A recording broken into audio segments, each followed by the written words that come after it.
Olá pessoal, vamos para mais uma videoaula, hoje sobre o tema fenômenos ondulatórios. Vamos falar de reflexão em cordas e refração também em cordas, em refração em líquidos, tá? Esse assunto é muito abordado no Enem, tá? E ele é o tema lá do segundo ano do ensino médio, tá? Então vamos ficar esperto, porque é bastante importante, tem muita informação sobre esses dois fenômenos ondulatórios. Próxima videoaula vai ser os outros fenômenos que a gente tem, que acontece com as ondas, tá? Então a gente está dando sequência na matéria de ondas, que é o assunto do segundo ano do ensino médio. Aí aqui eu coloquei aqui para ilustrar a primeira parte, né? Uma onda chegando na praia. Aí você pode ver que sofre algumas mudanças aqui na crista da onda, no comprimento de onda, no lambda, tá? O que será que acontece? Por que as pessoas, quando entram em alto mar, né, quando entram na praia, é muito perigoso ela ser arrastada para alto mar? O que acontece com a velocidade da onda quando ela chega na praia? E o que acontece com a velocidade da onda quando ela sai da praia em direção ao alto mar, na que ela está voltando? Por que o tsunami é assim? Por que o tsunami destrói as coisas? Então a gente vai ver isso aí, tá? Vou explicar isso mais para frente no final dessa videoaula. Então vamos lá. Então, primeiro, a gente tem que lembrar que é reflexão. A gente estudou lá na luz, né? Que reflexão é quando a luz batia e voltava. Então, como a luz é uma onda também, né? A gente pode considerar, então, que reflexão é quando a onda bate e volta. Então, ela tem que bater em superfícies sólidas, líquidas, ok?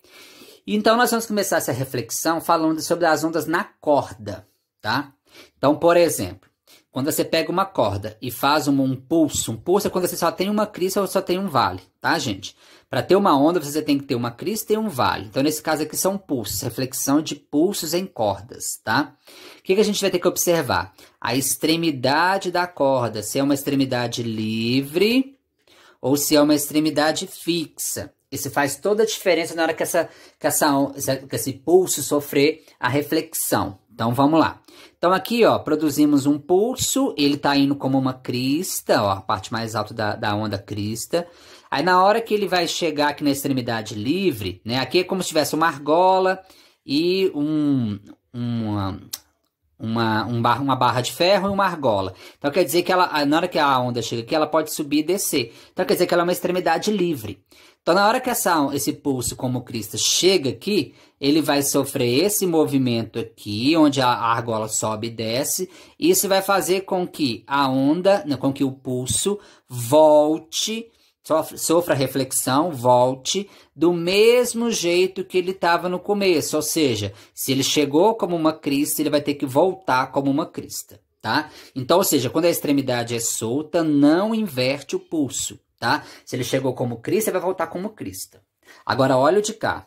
Aqui ele tá indo o pulso está indo como uma crista, a extremidade é fixa. Como ela é fixa, ele não pode movimentar. Então, se ele não pode movimentar, na hora que ele bate na extremidade de crista, ele inverte. Ele sofre uma invernada. Na extremidade fixa, ele vai sofrer uma inversão de fase. Então, ou seja, se ele chegou como crista, ele vai ter que voltar como um vale, tá? Então, é fácil, é só guardar isso. Quando a extremidade é solta, livre, não há inversão do pulso, não há inversão de fase. Chegou como crista, volta como crista. Chegou como vale, volta como vale. Na extremidade fixa, nós já temos a inversão do pulso. Então, se ele chegou como uma crista, ele volta como um vale. Se ele chegou como um vale na extremidade, ele tem que voltar como uma crista, tá? Então, é muito fácil isso. É só guardar essa regrinha. Bom, agora vamos falar das velocidades das ondas numa corda, por exemplo, né? Como que a gente calcula a velocidade da onda numa corda? A gente aprendeu na última videoaula que a velocidade de uma onda depende do meio onde ela está, depende do comprimento de onda, da frequência, não é isso? Mas isso é para substâncias, por exemplo, na fase líquida, né? Quando a gente tem cordas na parte sólida, aí, por exemplo, né, a onda na fase sólida, propagando num objeto sólido, no caso uma corda, a velocidade dessa onda, né, desse pulso, vai depender de outros fatores, que são a densidade linear da corda, a massa e o comprimento dessa corda, tá? E, lógico, da força de tração que você provocou. Porque se você deixar a corda muito esticada e fizer o pulso, gente, esse pulso vai com uma velocidade. Se você deixar a corda mais bamba e fizer o pulso, ela vai com uma outra velocidade. Então, a força que você traciona a corda faz diferença, como a densidade da corda e a massa dela. E como que a gente calcula essa velocidade, então, das ondas numa corda, por exemplo? V igual raiz quadrada da força de tração que você tracionou a corda, dividido pela densidade. Esse μ aqui é a densidade. Aí você fala assim, mas como que a gente calcula a densidade de um corpo? Você já sabe, ó, é a massa dele, só que ao invés de dividir pelo volume, você vai dividir pelo comprimento, porque a gente está falando de densidade linear da corda. Então, para você descobrir a densidade linear, aqui ó, é a massa dividido pelo comprimento.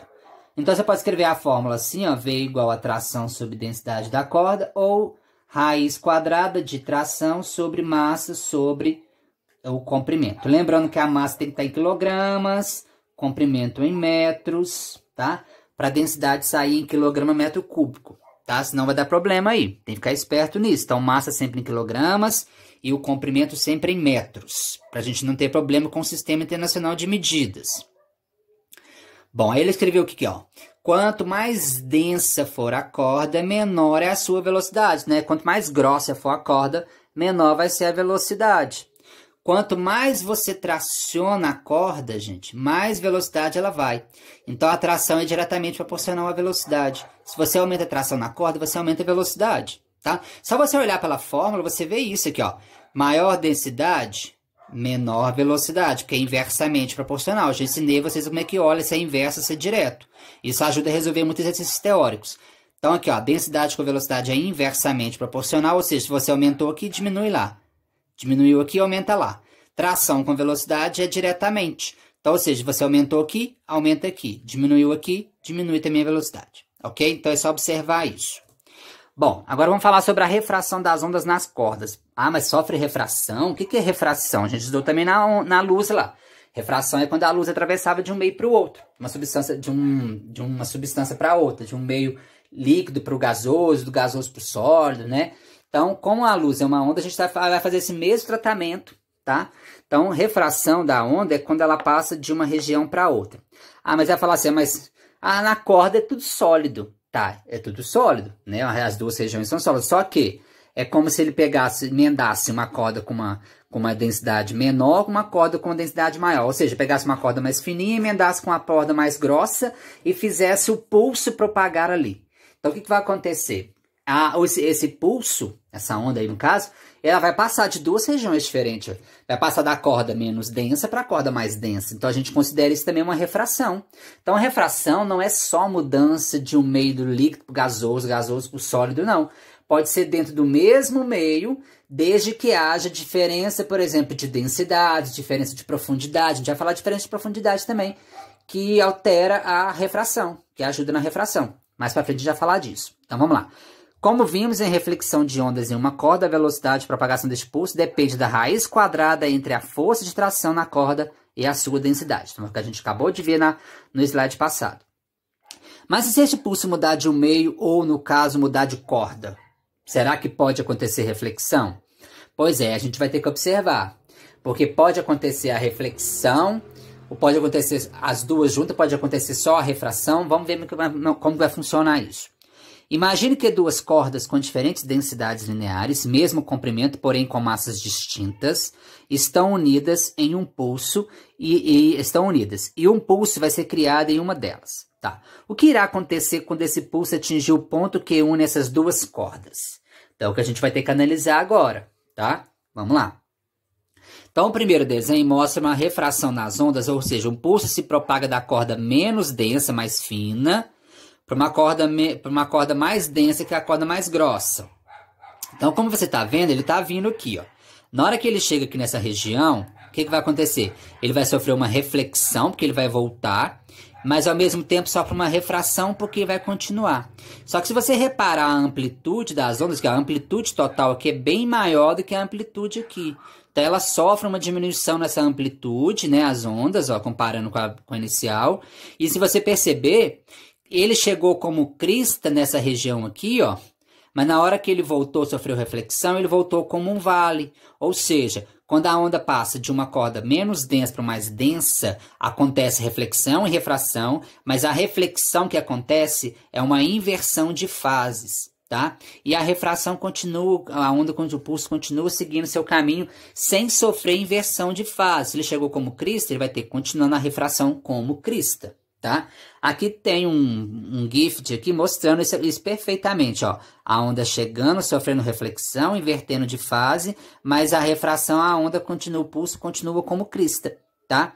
E você percebeu bem aqui, diminuiu de velocidade. Olha aqui como é que ele diminuiu de velocidade. Olha aqui, ó.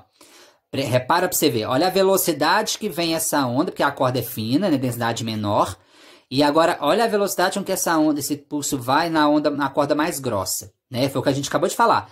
Corda mais grossa, maior densidade, menor velocidade. A gente acabou de ver isso aí no slide passado, tá? Então, você tem que guardar isso, gente. Quando o pulso vem da corda fina para a corda grossa, acontece reflexão e refração. Na reflexão, o pulso inverte de fase e acontece uma redução de velocidade na corda grossa, né? Diminui a amplitude das ondas, comparando com ela de cima. Então, tem que decorar, guardar isso, gente. Não tem muito segredo. Vamos embora. Agora, uma outra figura, mostrando a refração da corda, agora do pulso, vindo de uma corda mais grossa para mais fina. Então, o que está acontecendo? Ó? O pulso está vindo como crista. Na hora que chegar na região que separa as duas cordas, o que aconteceu? Ele vai continuar sofrendo refração, porque ele vai continuar o movimento, mas também vai sofrer reflexão, ele vai voltar. Então, se você reparar, ele vai voltar sem inverter a fase dele. Ó, vai voltar sem inverter fase. Só que vai diminuir a amplitude, lógico. Aqui também diminui a amplitude. Então, se você reparar, gente, a refração nas cordas, ela não sofre inversão de fase em nenhuma situação, tá? Então, a refração sempre vai ser do mesmo jeito com que a onda chegou. Se chegou como crista, a refração é como crista, ó. Olha lá o outro, ó. Se chegou como crista, a refração também é como crista, tá? Então, não faz muita diferença, não. A refração nunca faz diferença. Agora, a reflexão faz. Quando é da corda grossa para fina, a reflexão também não inverte ela não inverte. Agora, da fina para grossa, acontece uma inversão aqui, ó. Ele voltou como vale, chegou como crista, voltou como vale, né? Agora, ele chegou como crista, né, na grossa e voltou como vale, e voltou como crista também na onda grossa, tá? Então, aqui tem um GIF mostrando isso perfeitamente pra gente, ó. A onda veio com uma crista, com uma baixa velocidade. Na hora que passou, sofreu refração para a corda mais fina, aumentou de velocidade, né? Aumentou de velocidade. E o pulso que sofreu reflexão, ele não inverte. Ele volta do mesmo jeito. Não acontece em oposição de fase. Bom, é só guardar isso, decorar essa parte aí, tá tranquilo. Bom, conclusão então. Quando um pulso se propaga de uma corda menos densa, corda fina, para uma corda mais densa, corda grossa, temos reflexão com inversão de fase e refração com diminuição de velocidade. Lógico, está passando para a corda grossa, mais densa, então diminui de velocidade. O comprimento de onda também ele diminui por causa que vai ficar uma onda mais perto da outra. Mas depois não precisa guardar isso não. Ó, quando o pulso se propaga de uma corda mais densa, mais grossa, para uma menos densa corda fina, nós temos o quê? Uma reflexão com a manutenção da fase, ou seja, sem inverter fase, né? Diferente lá de cima, ó, não inverte a fase. E a refração com o aumento de velocidade, claro. Por que aumento de velocidade? Você está passando da corda mais densa para menos densa, né, gente? Então a velocidade é maior. Isso a gente já viu na equação que a gente acabei de mostrar para vocês. Bom, então, guardou essa conclusão, a gente resolve qualquer tipo de exercício a partir dessa parte de reflexão e refração em cordas. Bom, agora a gente vai falar de refração das ondas nos líquidos, gente, tá? Porque aqui a gente tem vários fatores que a gente tem que saber.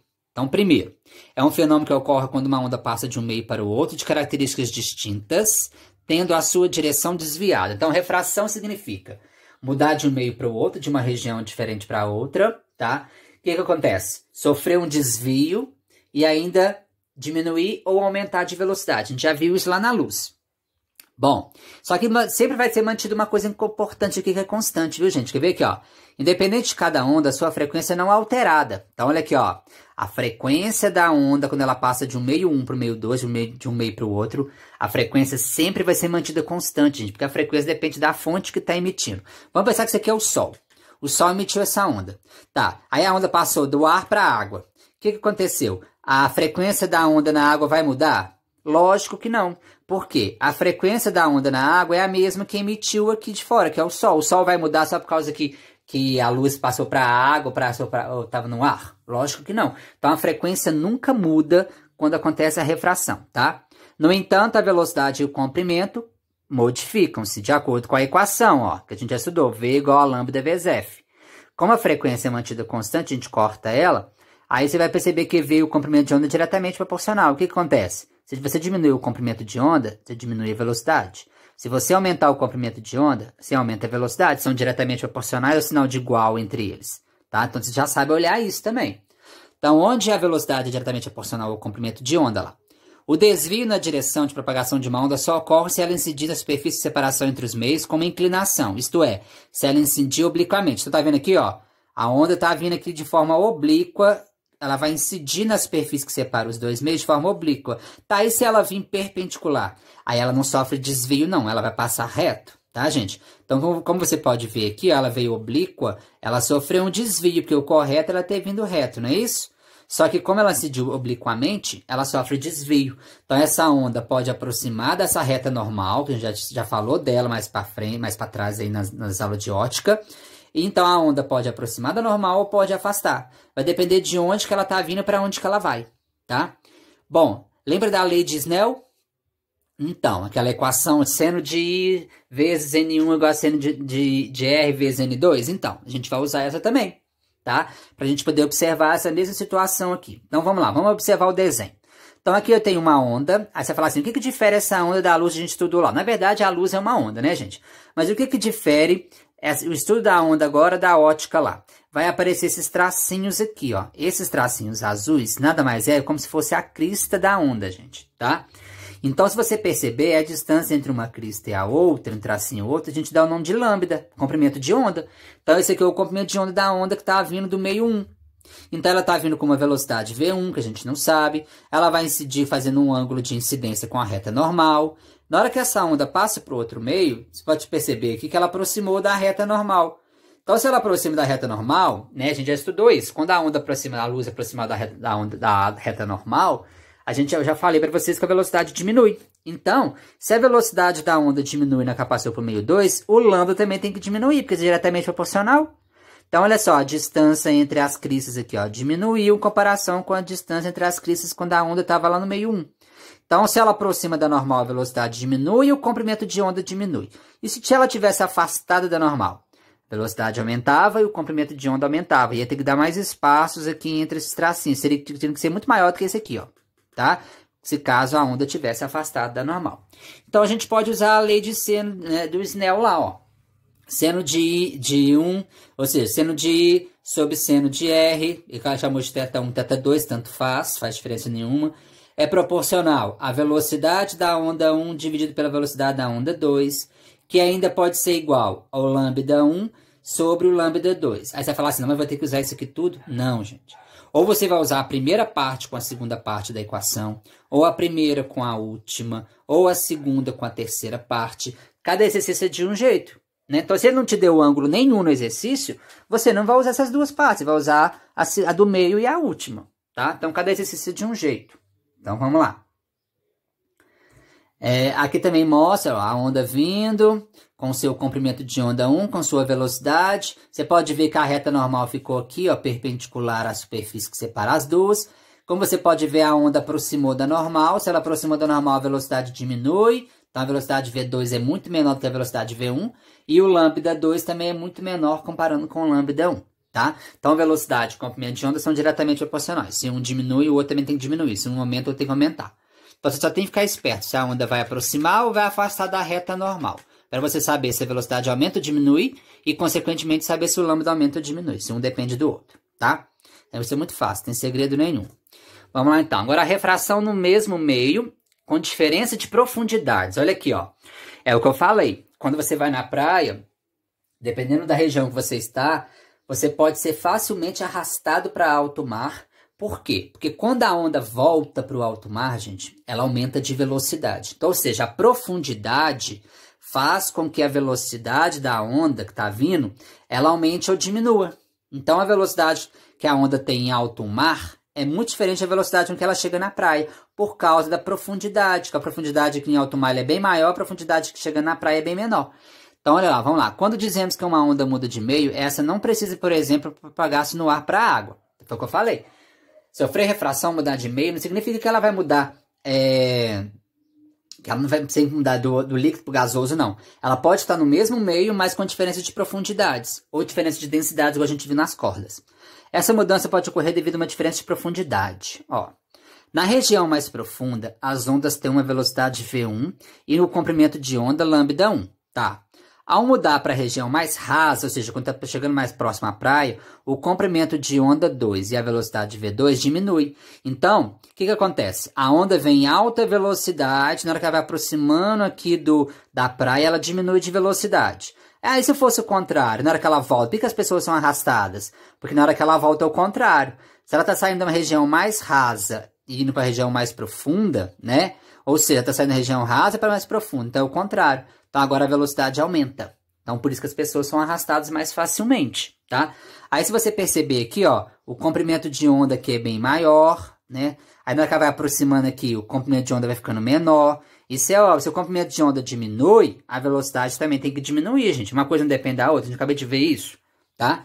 Então isso é o que acontece com as ondas. Agora e o tsunami? O que acontece com o tsunami? Por que ele tem alto poder de destruição? Por causa que, à medida que vai chegando as ondas aqui, ó, a amplitude vai aumentando, uma onda vai se subindo na outra, então vai chegando uma onda com uma amplitude muito alta. E eu falei no slide passado que quanto maior a amplitude, maior a quantidade de energia, maior a frequência, então isso vai fazer com que a destruição seja muito maior. Então olha lá, ó. Mas por que mesmo com a diminuição da velocidade e o comprimento de onda, as ondas de tsunami chegam no litoral com grande amplitude? Por que isso acontece? Quando ocorre a formação de tsunami no meio do oceano, devido a uma erupção vulcânica ou ainda por cisalhamento das placas tectônicas, né? A gente já sabe como é que funciona, como é que surge o tsunami. Ocorre a liberação de uma grande quantidade de energia que se propaga através das águas do oceano, formando centenas de pulsos simultâneos. Quando os pulsos que estão na parte dianteira da onda perdem velocidade ao chegar na parte mais rasa, no litoral, as ondas que estão vindo na parte traseira acabam se empilhando sobre as que já chegaram primeiro. Isso faz aumentar a amplitude. Aumentando a amplitude, aumenta o poder de energia, de arrastamento da onda. Tá? Então, o tsunami é perigoso. Por que ele causa destruição? Quando ele está chegando na parte mais rasa, que a gente percebe isso. Tá? Bom, agora vamos para os exemplos aqui. O que nós temos aqui? Nós temos uma onda que está vindo do meio 1 para o meio 2. Ela tem um comprimento de onda aqui, as cristas dela. Você pode perceber que o comprimento de onda aqui está bem menorzinho do que o comprimento de onda aqui embaixo. Mas tem um erro aqui. Por quê? Se você pode ver que a onda aproximou da reta normal. Se a gente fizer a reta normal aqui, ela aproximou. Então, se ela aproximou, a velocidade diminui. Se a velocidade diminui, o lambda tem que diminuir. Então, está errado. As distâncias entre esses tracinhos aqui tinham que ser muito menor do que essa daqui. Então, é justamente esse erro que a gente vai ter que encontrar lá. Como houve aproximação da reta normal, conclui-se que ocorreu redução na sua velocidade. Portanto, na passagem de 1 para 2, a onda se torna mais lenta e ela sofre uma diminuição no seu comprimento de onda, que não está mostrando aqui, está mostrando um aumento. Tá? Então, o erro está aí, gente. Só ficar esperto nisso. Ó, marca alternativa correta a respeito da refração das ondas. Por que é a letra D? Ó? Em um lago, as regiões mais rasas apresentam ondas menos velozes que as ondas de região mais profunda. A gente acabou de ver. Quando a onda está chegando na praia, devido à profundidade ser menor, mais rasa, a velocidade diminui. Então essa aí, a letra D. Agora olha essa outra, gente. Um pulso está vindo aqui, ó, passando de uma corda menos densa para mais densa. Tá. Chegou como uma crista. Então, o que vai acontecer? Ele vai sofrer uma reflexão invertendo de fase, não é isso? Então, ó, os fenômenos da reflexão do pulso na corda mais fina com inversão de fase do pulso refletido, e vai voltar como vale, e aqui vai continuar como crista com redução de velocidade. Quer ver aqui, ó? E da refração do pulso na corda mais grossa sem inversão de fase e com velocidade diferente do pulso incidente, ou seja, com velocidade menor, porque a corda é mais grossa, tá? Então é só guardar isso, gente, não tem muito segredo não. Agora olha esse outro aqui, ó. Esse aqui a gente tem que observar duas coisas, a ida e a volta. Então a gente está vendo aqui que a onda está numa extremidade fixa, né? Aqui, ó. A figura abaixo mostra uma onda se propaga em uma corda que possui extremidade esquerda livre e extremidade fixa da direita. Então, vamos lá. Então, a onda está vindo. Na hora que chegar na extremidade livre, ela vai voltar do mesmo jeito. Vai voltar como crista. Mas na hora que ela chega aqui, ó, ela vai vir para cá agora invertendo de fase, ou seja, como vale. Então, ó, ela foi, extremidade livre, voltou como crista, extremidade fixa, inverteu de fase e vai. Então, ou seja, da próxima vez que o pulso voltar à extremidade livre, a sua fase será diferente da de cima, é lógico. Se ele chegou na primeira vez como crista, e na hora que ele voltar por aqui, que já sofreu reflexão aqui, ó, ele vai voltar como vale, vai ser diferente mesmo. Então, é letra D. Agora, marca a alternativa incorreta a respeito de ondas refletidas em cordas. Olha aqui a letra D, gente. Na passagem de uma onda entre uma corda grossa e uma corda fina, o pulso, além da refração, sofrerá reflexão com inversão de fase. Gente, da corda grossa para a corda fina não há inversão de fase, tá? Não há. Então, essa que está errada. Agora, olha essa outra aqui, gente. A onda tá vindo, né? Se a gente desenhar a reta normal aqui, ó, você vai perceber o seguinte, que essa onda está afastando da normal. Essa onda aqui afastou da normal. Então, se ela afastou da normal, a velocidade dela aumentou aqui, então o V2 é muito maior. Isso é óbvio, gente. Olha aqui, ó, a distância entre as cristas, ó, o lambda 1 aqui, ó. Olha o lambda 2. Então, o lambda 2 é muito maior. Então, se é muito maior, quer dizer que a velocidade V2 é muito maior do que a V1. Se a gente jogar naquela equação, seno de I sobre seno de 2 e V1 sobre V2, dá pra gente descobrir a velocidade V2 aqui, que tá querendo saber na letra B. Aí você tem seno de I, então seno de 30, 1 meio. Seno de 45, é o 2, raiz de 2 sobre 2. A velocidade com que a onda foi no meio 1, ele te deu aqui a velocidade no meio 1, 30 centímetros por segundo. Ah, pode usar centímetros por segundo?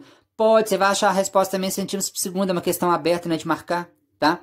Então, você jogou 30 sobre V2, multiplicou em cruz, vai cair 30 raiz de 2 sobre 30 centímetros por segundo. Muito fácil. Aí agora vem a letra B. Qual que é a razão entre os comprimentos de onda 1 e 2? Ou seja, quanto que vale a divisão de lambda 1 sobre lambda 2? Aí você vai usar aquela parte da equação do Snell, ó, V1 sobre lambda 1, V2 sobre lambda 2, gente. Aí o comprimento de onda 1 sobre o comprimento de onda 2, né, a gente mudou a fórmula aqui, ó, ele mudou. Ele passou lambda 1 por lambda 2 e tem que colocar V1 sobre V2. Se você trocar V2 sobre V1, você erra. Então, lambda 1 sobre lambda 2 é igual ao V1. A gente acabou de ter ele aqui, ó, 30 lá. Ó. E o V2 a gente acabou de calcular, 30 raiz de 2. Corta, racionaliza, vai ficar raiz de 2 sobre 2. Então, pronto. Essa é a velocidade. E a frequência? Será que a frequência seria igual nos dois? Sim, gente. Porque a frequência, quando a onda muda de um meio para o outro, ela não muda. Tem que guardar isso, tá? Não pode esquecer. Aqui fala aqui, ó, supõe uma corda de comprimento 10 metros, massa 500 gramas, a força de tração 300, determinar a velocidade com que a onda se propaga na corda. Uai, isso aqui é muito fácil. Velocidade não é a força de tração sobre a densidade? A densidade, você não tem que pegar essa massa, que é 0,5 kg, passou para quilo, dividir pelo comprimento, que é 10 metros. Então, você vai ter uma densidade de 0,05. Então, 300, que é a força de 0,05, que é a raiz quadrada disso, 77 metros por segundo. Muito fácil. Só ficar esperto na massa, viu, gente? Tem que ser quilogramas e comprimento em metros. Agora, olha esse outro aqui da região profunda para a região rasa. Vamos lá. Então, nós temos aqui, ó, o comprimento de onda da região mais profunda de 2 metros e a velocidade V1 a gente não sabe. Comprimento de onda 0,8 metros na região mais rasa e o V2 a gente não sabe. A gente sabe que a velocidade aqui diminuiu. Porque se o lambda diminuiu, o V2 também diminui. Aí ele quer saber qual que é a proporção de V1 sobre V2. Então, você vai lá, ó. Como as frequências são iguais, V1 sobre lambda 1 igual a V2 sobre lambda 2. V1 sobre V2, que ele está querendo, ó. Proporção V1 e V2 é igual a lambda 1 sobre lambda 2. Só você ficar esperto. Se 1 ficou em cima, 1 fica em cima. Se 2 ficou embaixo, 2 ficou embaixo, tá? Então, a proporção de V1 sobre V2 é lambda 1, 2 metros, e lambda 2, 0,8. Dividiu 2,5, gente, tá? Bom, espero ter ajudado vocês nessa parte da refração e reflexão das ondas, tá? Muito importante também, muito visado no Enem, tá? Até a próxima aula, pessoal.